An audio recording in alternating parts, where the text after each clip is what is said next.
प्यारे बच्चों अस्सलाम वालेकुम। आपको याद होगा कि हम क्लास 5th का इंग्लिश पढ़ रहे हैं और जो लेसन हम पढ़ रहे हैं उसका नाम है द प्रोडिगल सन। तो आज के वीडियो में हम इस लेसन का आखिरी पैराग्राफ पढ़ेंगे। All these years replied the sun I have been sleeping for you and I have never at any time disobeyed any of your orders, and yet you have never given me so much as a kid for me to enjoy myself with my friends.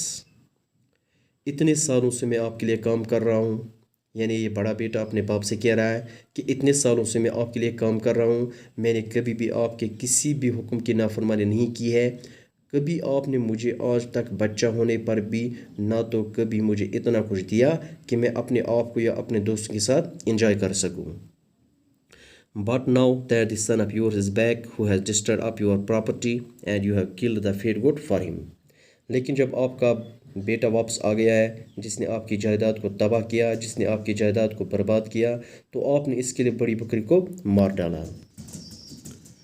You, my dear son, said the father, are always with me, and all that is mine is also yours.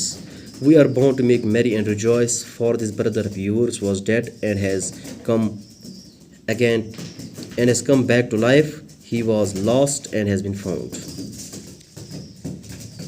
बाप ने कहा, मेरे बच्चे, तुम हमेशा से मेरे साथ हो और जो कुछ भी मेरा है वो आपका भी है।